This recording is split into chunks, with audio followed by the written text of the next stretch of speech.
सीताराम सीताराम राधे श्याम सीताराम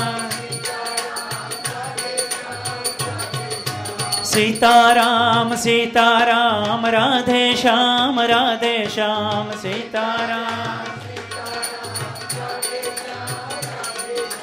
सीताराम सीताराम राधे श्याम सीताराम सीताराम सीताराम राधे श्याम श्याम राधे श्याम मधुर मधुर नाम सीताराम सीताराम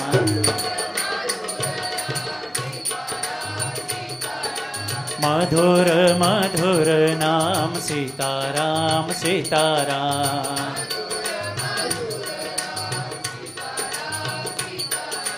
नीलाम्बुज श्यामल कोमलांगम सीता समारो पितवाम भागम नीलाम्बुज श्यामल कोमलांगम सीता समारो पितवाम भागम पाणो महासायक चारो चापम मधुर मधुर नाम सीताराम सीताराम मधुर मधुर मधुर मधुर नाम सीताराम सीताराम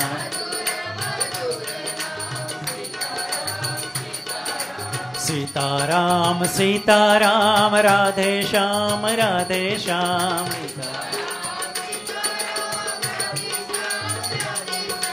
सीताराम सीताराम राधे श्याम रही मन धागा प्रेम का रही मन धागा प्रेम का मत तोड़ो चिटका रही मन धागा प्रेम का मत तोड़ो चिटका टूटे से फिर ना जुड़े जुड़े गांठ पड़ जाए।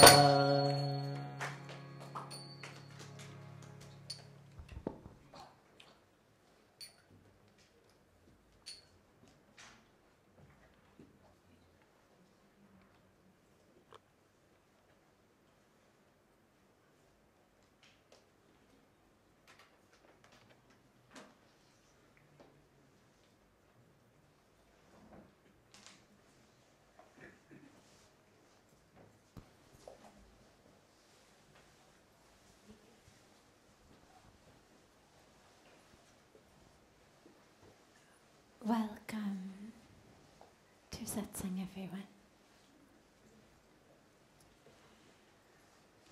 I'll begin with one of the questions that has come in advance. And then I know we have already a question here. And anyone else who has any questions, I'll be happy to take them. I am confused about how to adjust to changes around me and inside myself. Please give further explanations.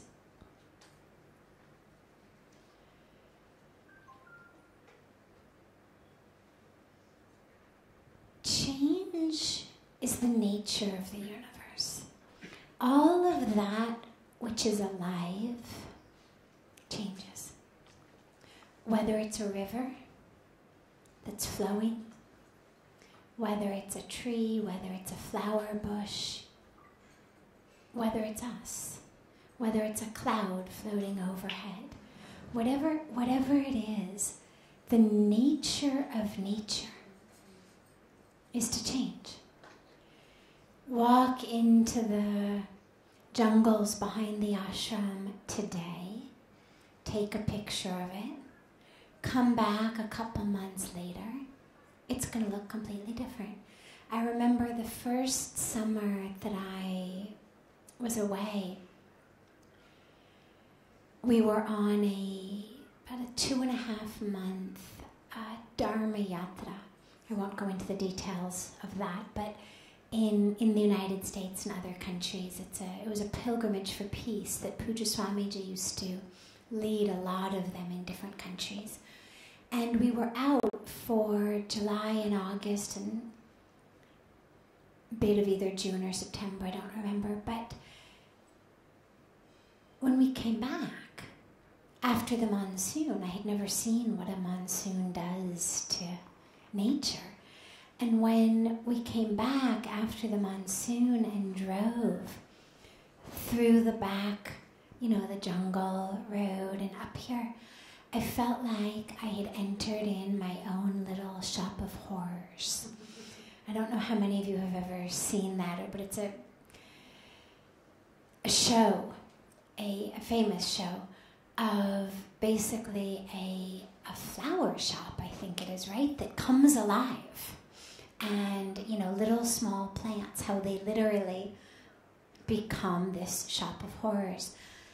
And my first experience coming back was, oh my God, these hills have become like a little shop of horrors. It was a shop of heaven rather than horror.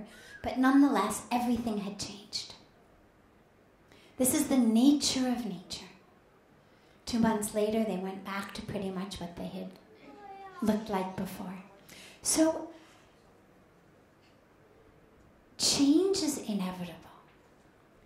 The issue with change is not so much how do we adjust to it, because then you literally would spend 100% of your time and energy adjusting to change.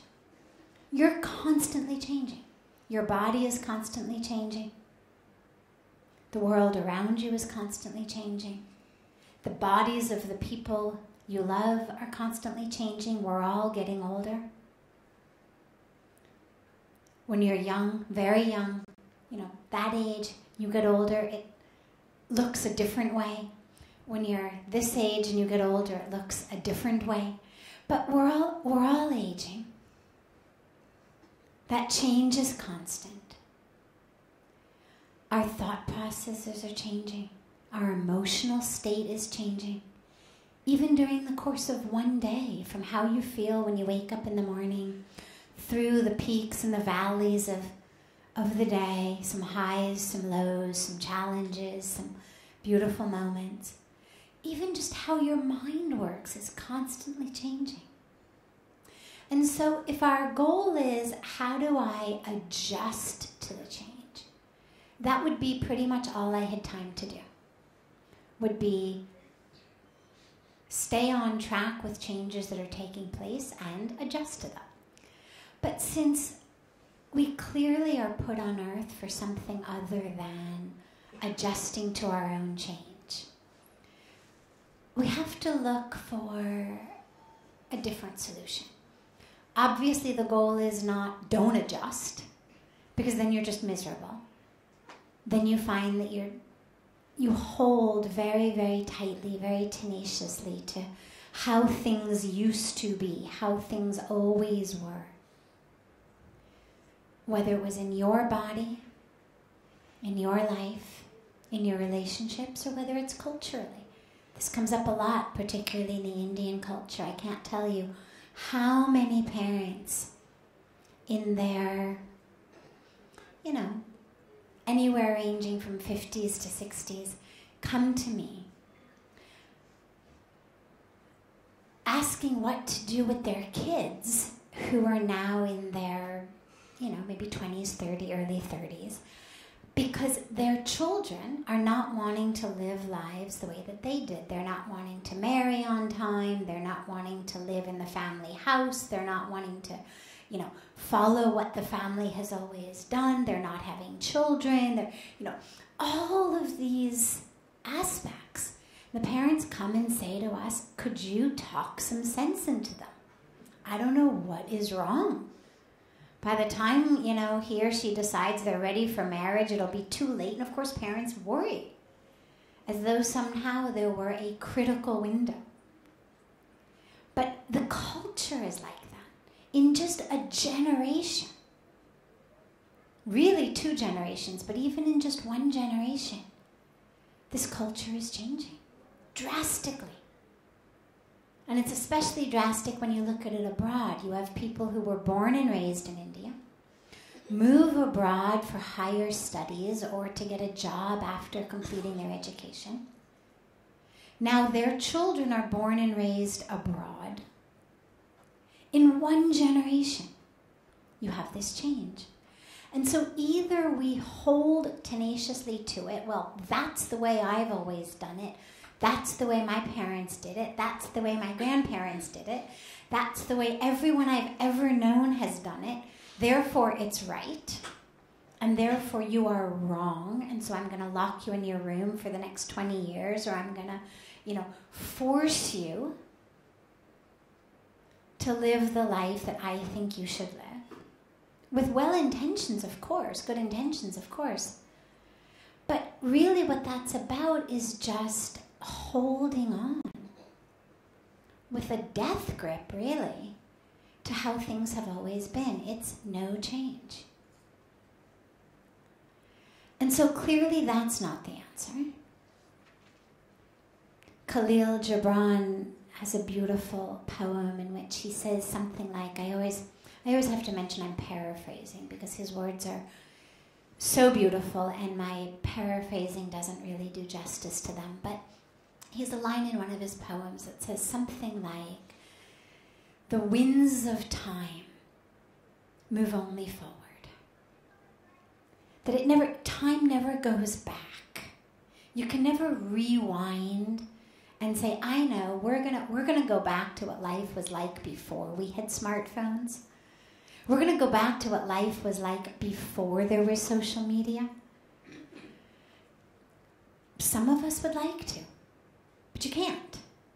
You can't go back to what life was like before the TV came into India, before broadcasting was open to shows that came in from all over the world, before the internet entered our pockets, forget our lives. We can't go backwards. Not in your body, not in your relationships, and not in our culture. So neither do we want to spend all of our time adjusting to change, nor do we want to hold stubbornly against change. And the only other option I think that works is simply moving through your life with the awareness that change is constant and change is inevitable. And so you don't have to adjust to it every time. I know, for example, it's hot these days. I'm not such a hot weather person. I'm much more of a cold weather person. But if I spent every minute of every day trying to adjust to the heat, I would get nothing else accomplished. Similarly, if I tried to, grab January with a death grip and say, no, you can, all right, fine, you can turn into February, but no, you cannot become May. I mean, obviously, the seasons aren't going to listen to me. And so the only option becomes simply an awareness that, yeah, summer comes, and yeah, it's hot. And yeah, you sweat. You sweat out of places that you had no idea you even had places. You sweat from pores that you had no idea even existed. And you laugh, and you sweat. But it's part of the summer. And I think that if we bring this, I try to bring this into every aspect of change in my life. It's just, change is there. How can I coexist with it? How can my identity just keep expanding in such a way that, okay, now who I am is someone who has to, make sure not to do things with her body too quickly because the body is now almost 50 instead of 20. How can my identity of self simply expand to that rather than require constant adjustment? How can we simply hold on to that which doesn't change, which is the soul, the spirit, the self? So we're realigning ourselves. I'm anchoring in that which doesn't change. My soul, my spirit, consciousness, the truth of who I am, unchangeable. Anchor there. And just move through the world with an awareness that everything else is going to keep changing. Ideally, it's going to keep changing for the better. The body doesn't always do that, but ideally, internally, the rest of us does. Internally, my mind, my heart, my thoughts, my emotions. Ideally, day by day, the change that I witness is one for the better. I lose myself to anger less frequently each week, each month. Lose track of my thoughts less frequently each week, each month. I'm able to embody a little bit more love, a little bit more presence each week, each month. So ideally that change is going to be a good one. If you find that it's changing in the wrong direction, that you're getting, as Puja Swamiji says, bitter rather than better, it's when we stop and ask, all right, what direction am I going in? So change is inevitable, but we do have a little bit of say over the direction it goes in terms of the internal change, in terms of the choices and the decisions that we make. But that has to be, the presence of change has to be just taken as an absolute companion on your journey through life. Imagine that you had a Siamese twin. Not going to be cut off. You're not going to be separated. Siamese twin, there all the time. That twin is change. Wherever you go, there's going to be change. And the more you try to push that other being off, the more frustrating life becomes. And so we just simply open our awareness to the fact that, yeah, everything changes, except the truth of who I am. So that part within me that craves stability, I anchor into the true self. I anchor into the soul, which is timeless and changeless. And then the rest of it, we just try to keep enough space in our awareness for, okay, now this, okay, now that. And try to see whether you can have a little bit of awe and wonder in it. Okay, now this, wow, interesting. All right, wow, now that, okay. What is this teaching me? What am I learning? How am I growing? Or is it just, the trees have grown? But when it's inside, can I have that sense of awe and wonder about the changes inside myself? Wow, all right, another layer. Okay, a little more tension, a little bit more resistance. Interesting. Let's create space for that. One of my favorite meditations is an open eye meditation on Ganga, where, and anyone who has any sort of issues with change, I really recommend this. I used to do this a lot. You sit on Ganga with your eyes open and find a rock. Could be a big rock in the middle of the river. It could be a little rock right on the edge of the river. It doesn't matter where it is.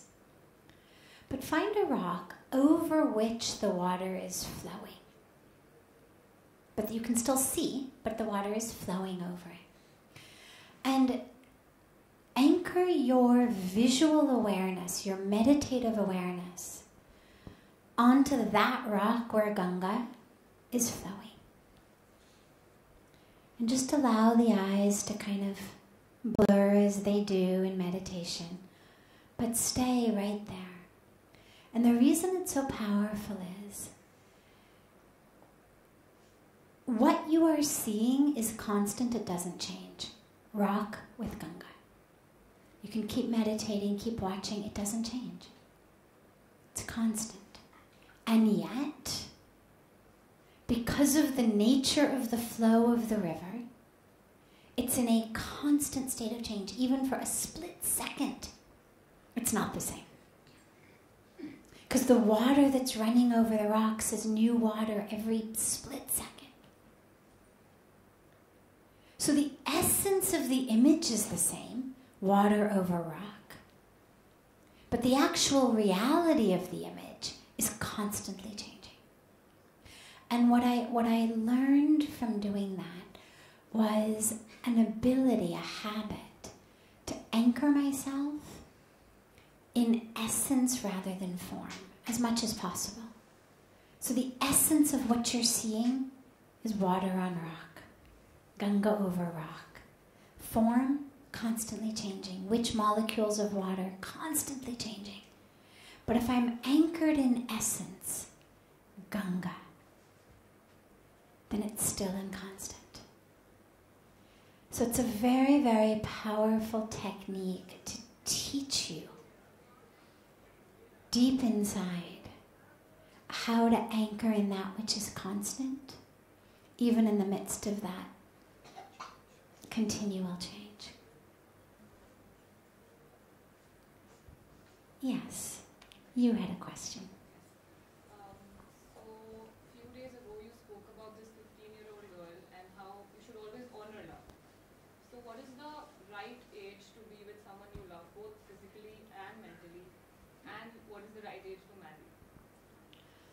Okay, so we swing the pendulum from abstract, philosophical anchoring of spirit and body to the very pragmatic logistics of being young and in love. What's the right age? A few days ago we had spoken about a very, very beautiful young 15-year-old who had asked me about whether falling in love was a crime, because she had fallen in love with a boy who everyone told her was the wrong boy to be in love with. So we had spoken about that, and today the question is, so if we should always honor love, as I had mentioned a few days ago, that even if the boy is not right, the love should be honored. She's asked, so what's the right age to fall in love? What's the right age to be with someone emotionally, physically? And what's the right age to marry? Well, anything I say is going to get me into trouble with someone.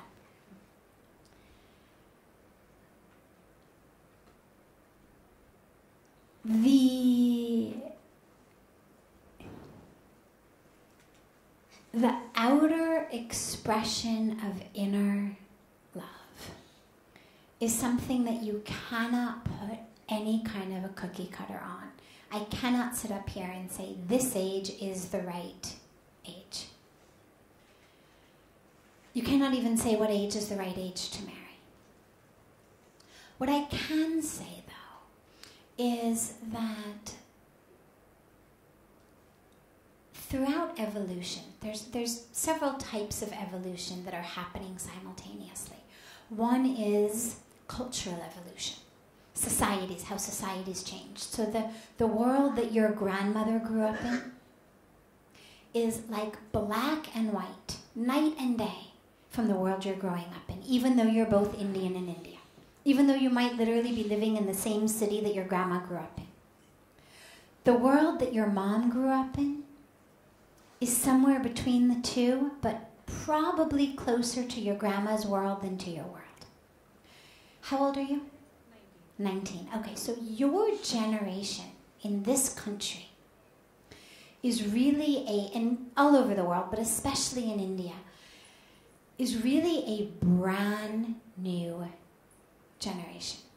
Yes, societies have been evolving as long as there have been societies. And yet, with the introduction, first of TV and cinema entertainment into India, which was only a few decades ago,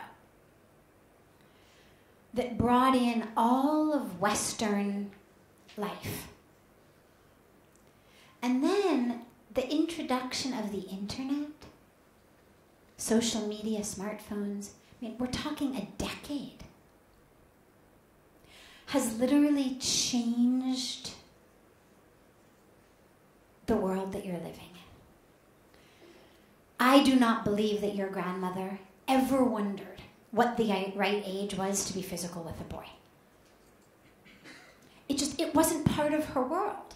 I'm not saying that she didn't have the same biology that was flooding through her and have the same wonder and awe about her body. Of course she did. But having an intellectual question of, well, so when will it be right to act on this with a boy, is not a question I believe that your grandmother ever had. It very likely is not a question your mother ever had. So we're treading brand new waters. So we have cultural evolution, societal evolution. That happens very, very quickly. We have physical evolution. Our bodies change. Okay? We end up with organs that are vestigial, like the appendix. Okay? I'm sure it served a purpose at some point in history. It no longer does. But physical evolution is so slow that we still have it. If you study, cultural anthropology, not what I studied, but they could tell you all about how the evolution of culture and the evolution of the physical body kind of go together. But what we know is, if you look at our ancestors, I'm going back tens of thousands of years, not decades, they look different. The body proportions are different. I mean, they're obviously humans, but based on what their lives were like, their bodies were different. As our brains have grown, our skull has changed. The shape of our face has changed. So much about our bodies has changed. So we have physical evolution that's going along with it. And I mention this very specifically because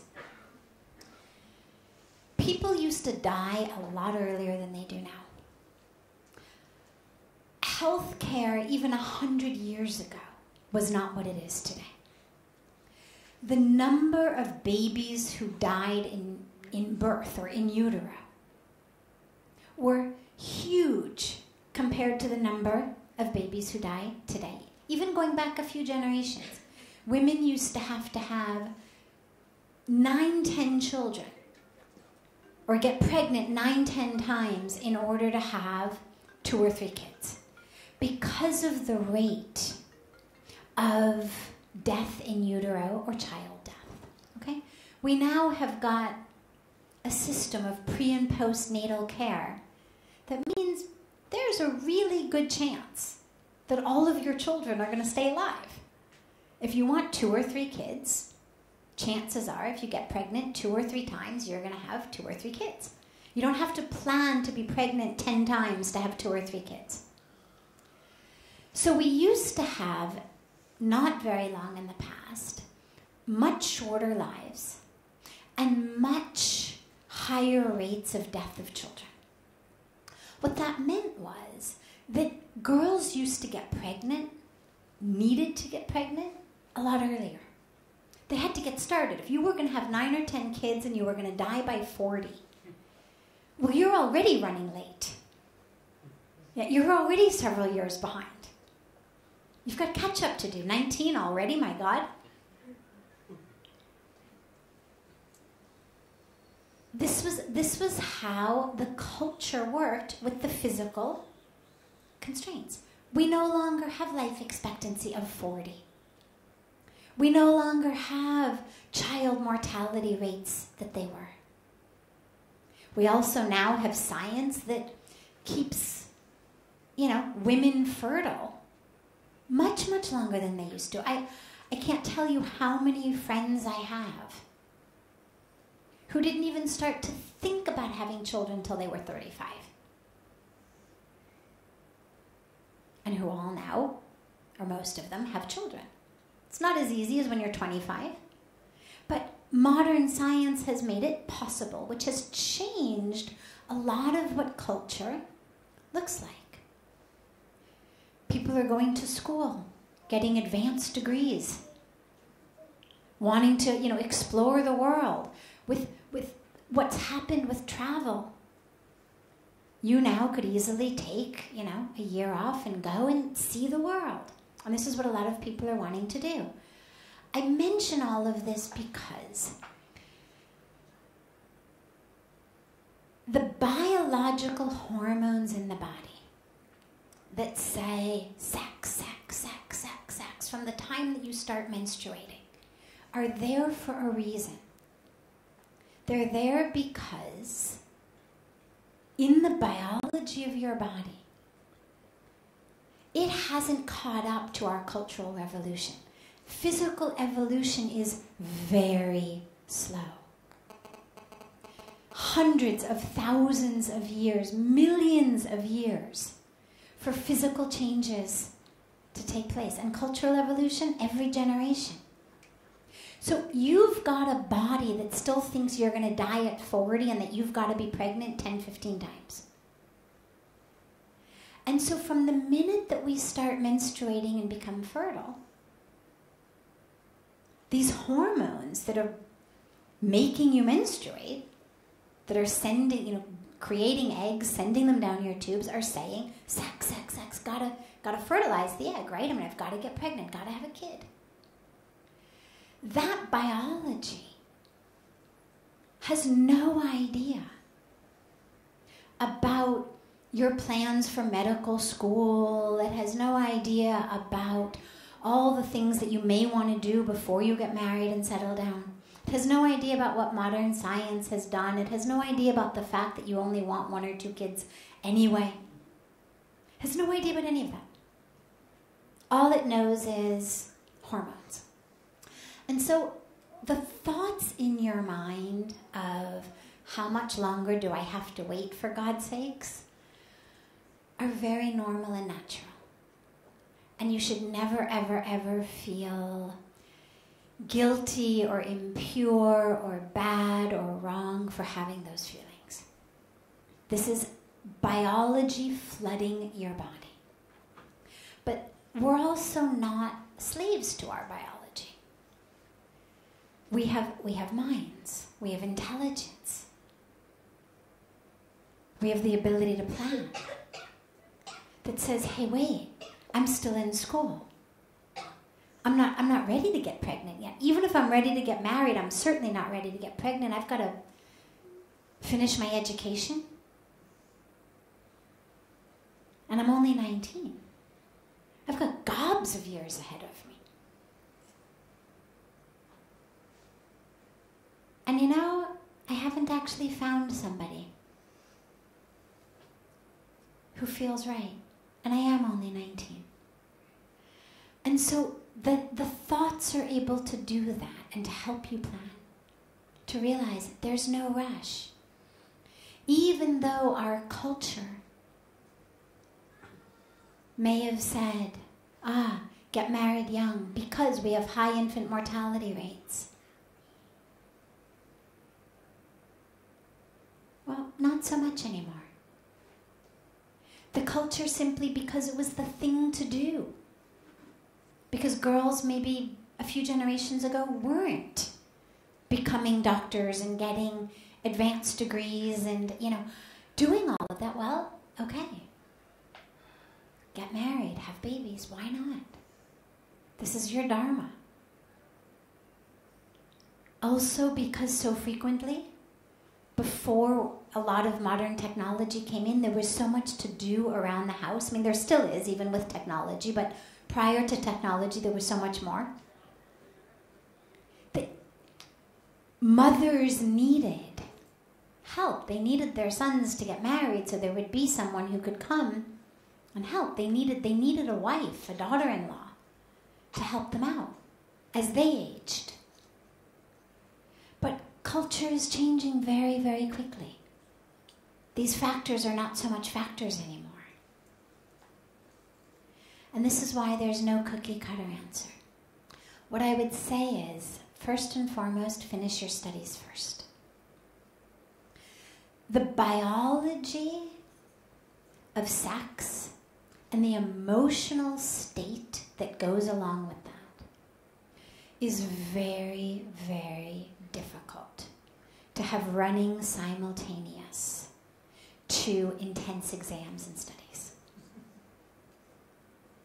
It's very difficult to stay focused on school when you're physically involved with someone, especially if he happens to be anywhere in the vicinity.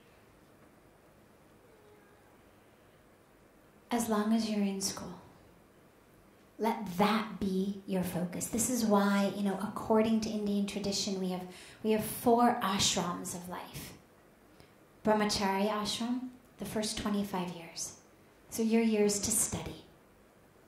Years of celibacy, years of abstinence. Even if later you're going to get married, great. But in those years, we're studying Brahmacharya. Learning about the divine universe. So it's not just learning math and reading and science, but learning the nature of the universe. Real study. Study in school and study yourself. Who am I? Because once I become so-and-so's wife, so-and-so's daughter-in-law, so-and-so's mother, so-and-so's employee, well, those are identities that get imposed on me. So we use this time to learn, who am I? Before I'm so-and-so's wife or daughter-in-law or mother. Who am I? And then they say 25 to 50. So that's your householder stage, Grihasthashram. This is the time, have a career, have kids, do all of that. 50 to 75, your Vanprasthashram stage. You move away from those things. Kids now are grown, they're doing their own thing. You retire from the workplace. And, traditionally people move to ashrams. They serve, they give selflessly because they're still, strong and healthy. They've got their whole lives of knowledge and experience, and now it's to give back. Puja Swamiji says, learn, earn, return. So I learn it, then I earn for myself, my family. I give donations to the community, and then Vanprasthashram, I return it. That which I have gotten from the world, I give it back in service. And then the final 75 to 100 is Sannyasashram. So according to that, the right age is unequivocally 25. If you want as close to a cookie cutter answer as I could give you, it's that. Okay? But don't feel badly at all about the impulse to do things quickly. Because your body still thinks that you're living thousands of years ago. Okay? Good. Yes. Any other questions? Yes. I have a question regarding to the river and stone, like the meditation thing you were discussing. So I want to just relate it with the question she asked. So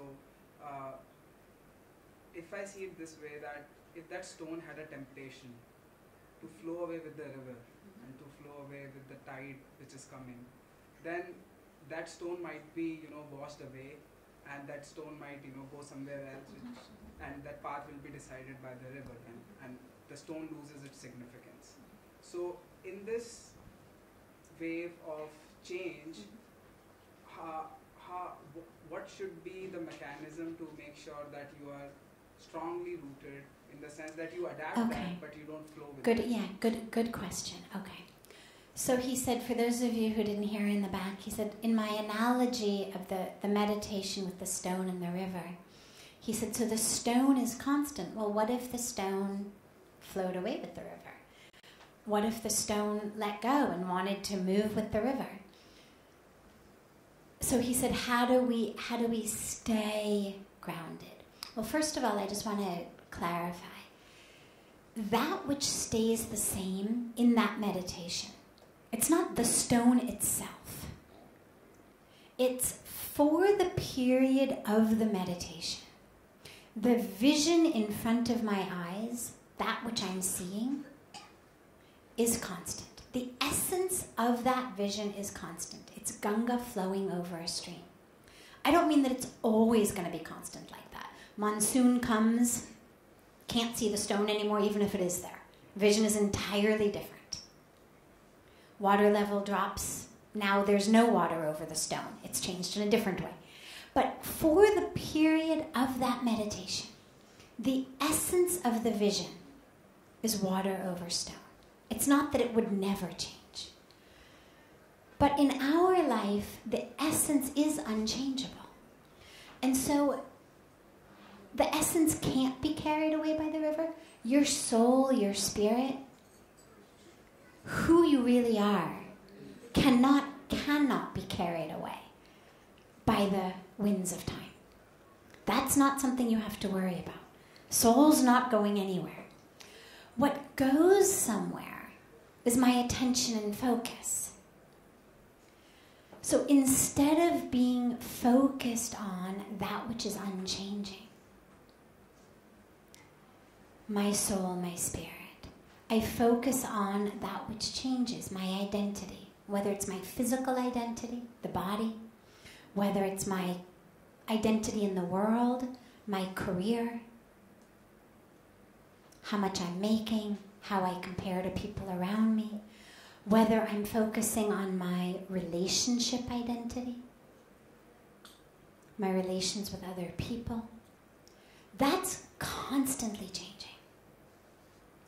But to most of us, when we think about who am I, we think about ourselves in relation to the world. How much do I make? What is my job? What do I do? Whose wife am I? Whose daughter-in-law am I? Whose parent am I? So if you want to stay anchored, it's not about trying to make those things still. They'll never be still. And it's also not about worrying that your soul is going to flow away with them, because it won't. It can't. It's about anchoring your attention, your focus, your identity of self in the consciousness. So one way to do that is simply through awareness.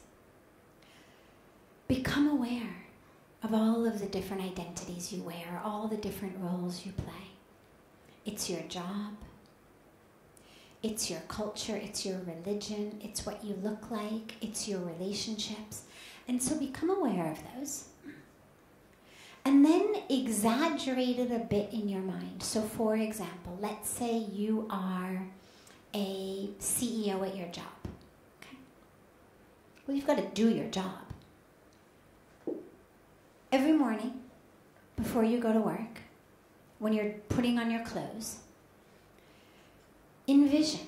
If you can sit and meditate, great. If you can't, don't worry. You can do this as you're dressing at the same time. Envision yourself putting on not just a suit and tie, but actually the identity of CEO. Here I go, zipping up my CEO. And when you come home from the office, and you take off the suit and tie to get in the shower, as you take it off, consciously say to yourself, here I am, unzipping my CEO-ness.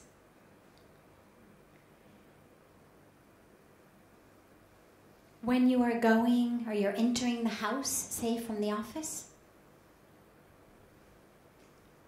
take a moment in your car, in however you get home, and zip up your husbandness, your fatherness, right? Because these are also identities. They're also roles you play. All right, here I go, husband. Here I go, father. Here I go, son.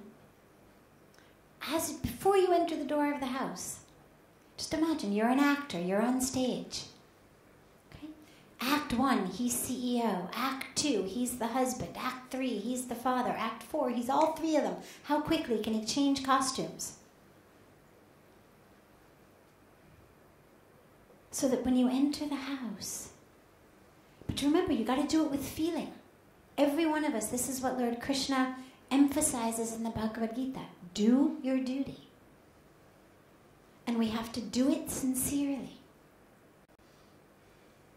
So it's not about, oh, well, I don't have to really do anything because I'm just playing the role of your husband anyway. No. With full sincerity. And with full awareness that, yeah, you're playing a role.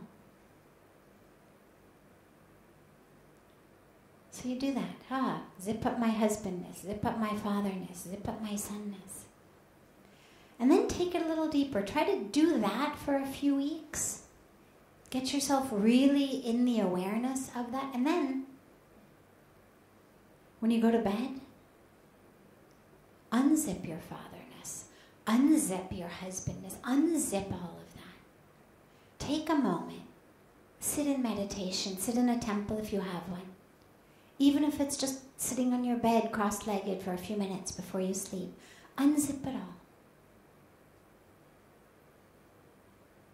Unzip all of those roles. Do that for a few weeks. Then take it deeper. Because the idea of being a male Indian, also a role. So once you're comfortable with the on and off of the CEO-ness, the on and off of the husband and father and sonness, try to take it deeper. Feel yourself putting on male Indian. Feel yourself taking it off. Now that's something that's more easily taken off when you sit in meditation or before you sleep. Really, you've got to focus a bit more. Go within. When you unzip it all, what's left? Who's the one that's going to sleep? If you've pulled off CEO and you've pulled off husband and father and son and Indian and male, who's laying down in bed?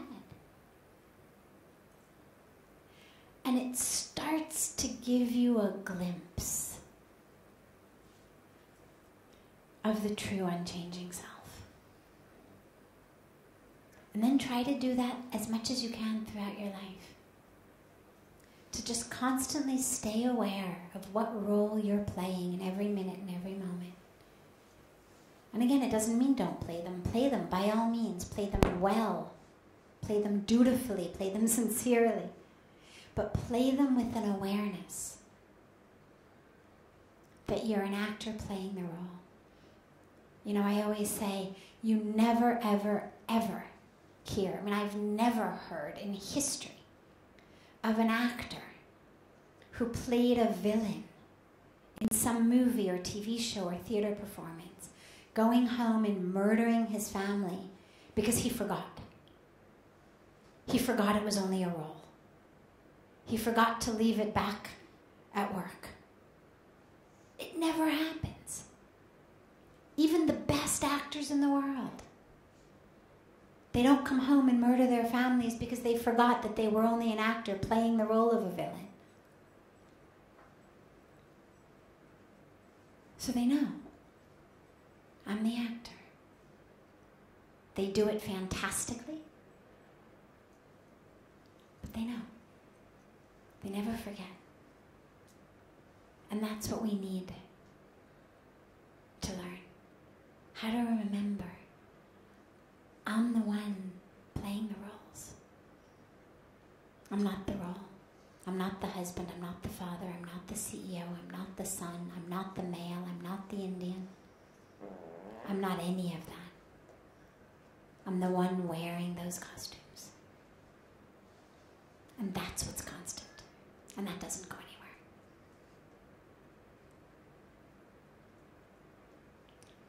Wonderful.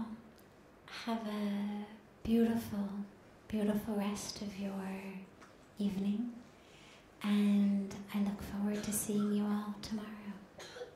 And again, if you have any questions that you want to get taken in advance on the paper, if you're shy or if you're not going to be with us tomorrow, feel free to get them to Trish, and she will get them to me on the paper tomorrow. Have a beautiful rest of your night.